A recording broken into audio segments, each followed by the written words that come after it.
भेजा था समाचार लोगों उसको कुछ मिला।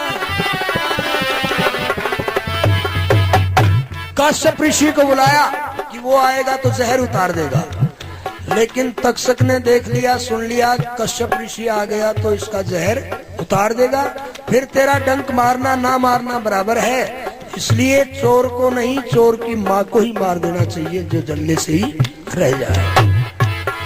जिधर से कश्यप आ रहा था उसी रास्ते में तक्षक एक ब्राह्मण बन के खड़ा हो जाता है। अर्नु बोला, ए ब्राह्मण कहाँ जा रहे हो? बोला, मैं राजा परीक्षित का जहर उतारने जा रहा हूँ। क्या तुम जहर उतार दोगे? बोला, हाँ, मेरे अंदर वो कला है कि जहां तक मेरी नजर फिरती है वहां तक जहर रहता ही नहीं। बोला, मैं नहीं मानता। तो न बोला, मैं एक फुकार से इस पीपल के पेड़ को जला करके राख कर दूंगा, अगर तेरे मंत्र में शक्ति है तो इसको दोबारा से तू हरा कर देना। तक्षक ने फुकार मारी, पीपल का पेड़ एकदम से जल करके राख हो गया और काश्यप ऋषि ने अपने मंत्र का उच्चारण किया तो वो पेड़ दोबारा से हरा भरा हो गया। तक्षक ने देखा कि जैया पहुंच गो तो तेरा जहर ने जरूर उतार ही। क्या करना चाहिए? ने बोला, ब्राह्मण तू राजा परीक्षित का जहर उतारेगा? बोला, हाँ। फिर तुझे क्या मिलेगा? ने बोला, बहुत सा इनाम मिलेगा, धनमाल मिलेगा। कितना धन मिलेगा? ब्राह्मण ने बताया कि मुझे झोली भर के हीरे मोती दिए जाएंगे। जब ने बोला, यार जब तूने एक जोड़ी की जगह 2 जोड़ी में दे दिया तो तू क्यों परेशान होता है? ब्राह्मण ही तो था। ने बोला, ठीक है तू दे दे। तो ब्राह्मण को दे दिया दान। बहुत अच्छा। ब्राह्मण को दे दिया दान। तक्षक ने जाल बिछाया और नार नवल दे बाट देखती वो वैद अभी ना आया रे। वो नारी नवल दे बाट देखती वैद अभी ना आया। इधर जहर फैल गया, जहर फैल गया देही में और नीली पड़ गई काया। जहर फैल गया देही में और नीली पड़ गई काया। इधर परीक्षित ने अब वो ध्यान किया है उस ज्ञान का के लगा समाधि बैठ गया वो आप परम पद पाया रे। वो लगा समाधि बैठ गया वो मोक्ष धाम को पाया। वो लगा समाधि बैठ गया मोक्ष धाम को पाया। गुरु ब्रह्मचारी समझाया लोगों, गुरु ब्रह्मचारी समझाया रे।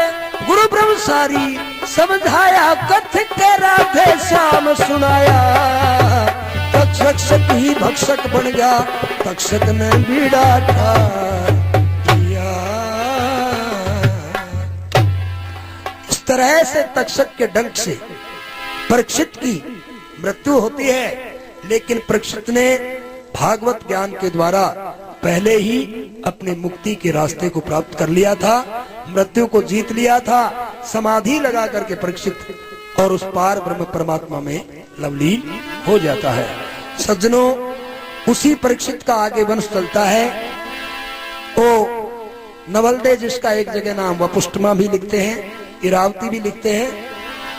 वो नाग कन्या अपने पति के साथ में सती होने के लिए तैयार होती है। ऊपर से आवाज आई कि पतिव्रता तुम्हारी कोख में परीक्षित का अंश है, तुम्हें इस तरह से सती नहीं होना चाहिए। तुम्हारी कोख से, तेरी कोख से जन्मेगा, तेरी कोख से जन्मेगा एक बहुत तपस्वी वीर, और इस तरह अगन में जल करके नहीं खोना तने शरीर।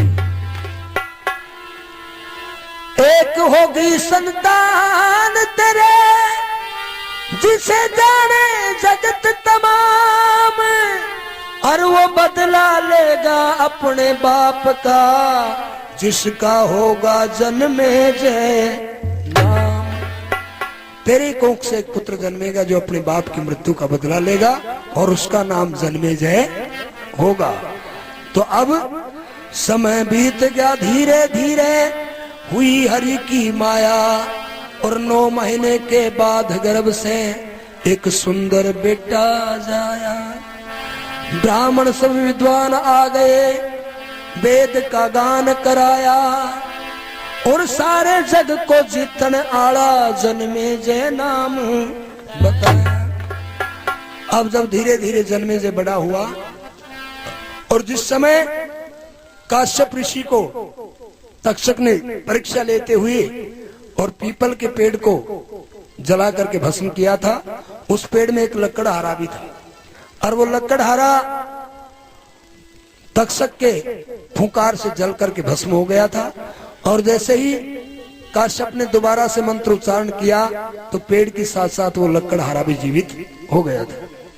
सज्जनों, होनहार बलवान है सब परमेश्वर की माया, और एक रोज जन्मेजय के दरबार में चलकर वो लकड़हारा आया।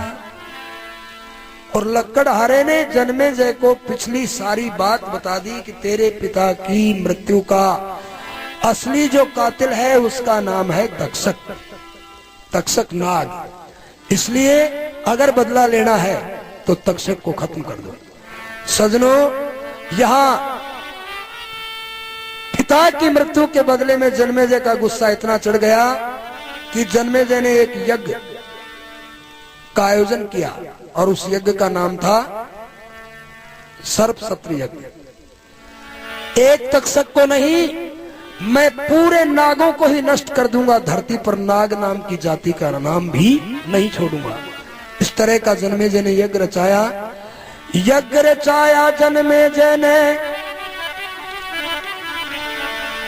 यज्ञ रचाया जन्मेजय ने, और नु बोला अपना पेटा भर दूंगा, और नाग रहे ना धरती पर महिषा सफाया करूंगा।